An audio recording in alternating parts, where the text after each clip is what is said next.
수강 신청이 한 학기 학점이나 생활에 영향을 주는 만큼 대학생에게 있어 강의 시간표는 매우 중요한데요. 때문에 수강 신청은 누구에게나 공평해야 하고 학교에 철저한 관리가 필요합니다.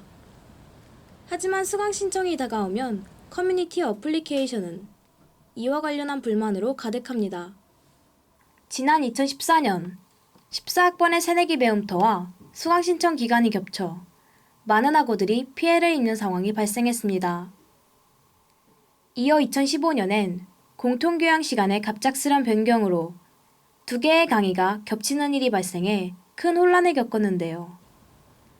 이외에도 수강 신청 관련 해프닝이 셀 수 없이 많이 일어났습니다.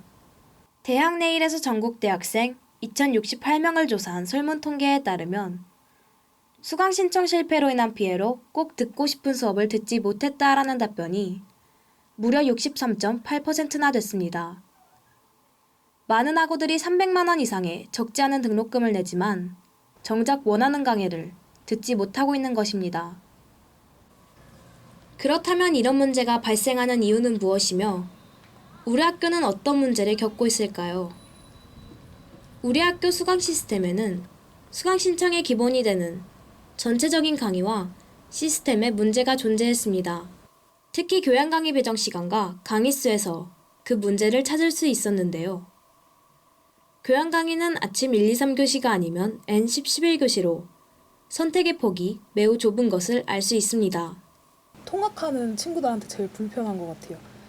저도 통학하는 경우인데 아침 시간에 오는 게 불편해서 시간을 뒤로 미루고 싶어하는 친구들 많아서 그게 제일 우선으로 불편하고, 그리고 제일 문제인 게 아침 시간에 한 번만 들을 수 있으니까 그 뒤에 시간표를 못 잔다는 거. 그러나 학우들이 가장 큰 문제로 뽑은 것은 전체적인 강의 수가 적다는 것인데요. 2015년 2학기를 기준으로 융합보안학과의 전공 강의는 총 12개가 전부였습니다. 교양 강의 수 또한 크게 다르지 않았는데요. 2015학년 1학기에 개설된 교양 강의 수는 총 351개이며 그 중에서도 공통교양을 뺀 강의 수는 203개뿐이었습니다. 그중 핵심 교양은 61개, 일반 교양은 142개였는데요. 핵심 교양 중 1영역은 15개, 2영역은 14개, 3영역은 17개, 4영역은 15개로 선택의 폭이 굉장히 좁은 것을 알 수 있었습니다. 타대학인 서울대와 한국외대의 총 교양 강의 수와 비교해봐도 확실히 우리 학교 교양 강의 수가 현저히 적은 것을 알 수 있는데요. 이로 인해 우리 학교 학생들은 수요에 비해 강의 수에 대한 수용 인원이 적다는 불만의 목소리를 내고 있습니다. 특히 이 문제는 주전공자와 부복수 전공자 사이에서 더욱 심각한 것으로 알려졌는데요.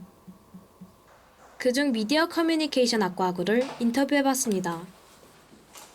학생들도 아무래도 수업을 못 들으면 억울한 면도 있겠지만 저희 주전공 학생들도 우리는 주전공인데 수업이 열렸는데도 수강 신청을 실패해서 못 듣게 되면 굉장히 억울하거든요. 그래서 실제로도 교양만 4개 듣는 제 친구도 있었고, 주전공 학생들이 오히려 전공 교수님들한테 저희가 주전공인데 수업을 못 들어서 이번 학기에 전공이 하나도 없다라고 이제 교수님께 메일을 드려야 되는 상황이 발생하기도 해요. 하지만 부복수 전공자들도 이에 대해 불편함을 토로하고 있었습니다. 해당 과목을 듣고 싶어서 복수 전공을 신청했지만 주전공으로만 강의가 개설돼 들을 수 없는 경우가 있는 것인데요. 또한 부복수 전공자 전용 강의가 개설되면 경쟁이 치열해져 학점을 따기 쉽지 않다는 것입니다. 개수로야 강좌 수는 350강좌 정도 있어요. 근데 이제 학생들이 수강 신청하려고 보면 자기 관심 있는 강좌 중에서로 필터링을 해서 보게 되잖아요. 그렇게 생각해서 보면은 부족할 수 있죠. 일단은 2014년도 1학기에 개편을 해서 조금 강좌 수를 늘린 거고요. 앞으로도 학생들이 이제 수요 의견을 우리가 수렴을 할 거예요. 그래서 만약에 더 필요하고 우리가 제공할 수 있는 여력이 된다 하면 점차적으로 늘려나가는 걸로 해보지요. 지금 제가 확답을 하긴 좀 어려워요. 그렇다면 과연 수강 신청 시스템은 제대로 운영되고 있을까요? 우리 학교는 수강 신청과 관련해 학우들의 불편함을 덜어주기 위한 관심 강좌 담기를 실시하고 있습니다.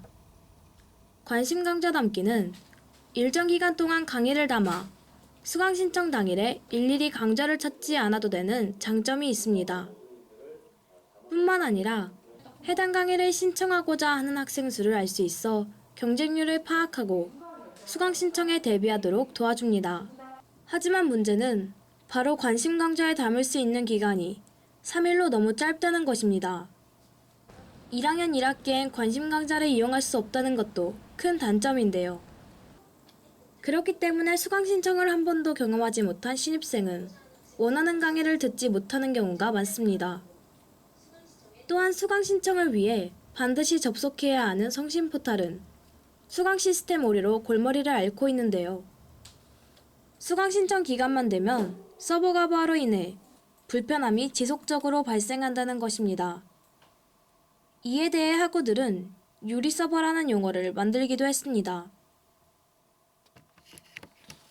이러한 우리 학교와 달리 타 대학들은 수강 신청 관련 문제점을 해결하기 위해 다양한 노력을 하고 있었습니다.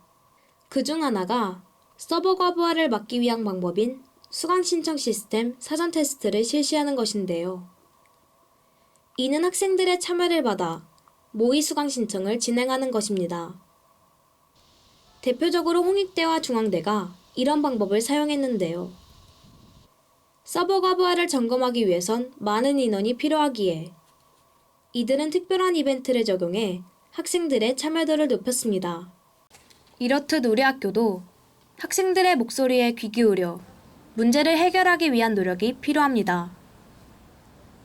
무엇보다 기본적인 강의에 대한 명확한 정보를 제공하는 것이 중요한데요. 같은 시간에 몰려있는 교양을 다양하게 배정하는 등의 구체적인 해결 방안을 강구해야 할 겁니다. 타 학교들의 수강 신청 문제 개선 사례를 살펴보고 새로운 수강 신청 제도를 실시하는 것도 좋은 방법인데요. 하지만 우리 학교에 수강 신청과 관련한 문제가 매년 발생하는 이유는 단순히 학교 측의 문제만은 아닙니다. 지난 3월 대학내일에서 전국남녀 대학생 2068명을 대상으로 수강 신청 문제가 발생하면 어떻게 대응하는가에 대해 설문을 실시했는데요.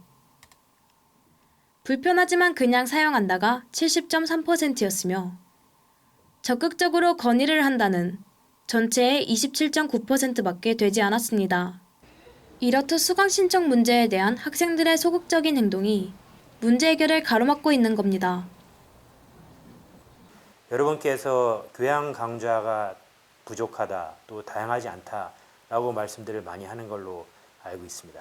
그런데 교양을 왜 듣느냐를 먼저 한번 생각을 해보는 것도 필요가 있을 것 같습니다. 다양한 강좌를 통해서 전인 교육을 시키는 것이 교양의 목적이기 때문에 지금까지 내가 한 번도 들어보지 못했던 과목이라든지 뭔가 도전을 하고 싶은 강좌가 있으면 이것을 다양하게 여러분들이 영역을 확대하고 넓히게 되면 교양의 선택의 폭이 넓어질 것이라고 생각을 합니다. 근본적으로 강의 시간부터 수강 신청 시스템까지 전반적으로 문제가 있던 우리 학교. 우리 학교의 수강 신청 문제를 해결하기 위해선 학교 측의 노력이 필요합니다. 또한 학생들의 적극적인 건의가 더해진다면 다음 학기엔 더 나은 수강 신청을 기대할 수 있을 겁니다. 지금까지 SEBS의 이미였습니다.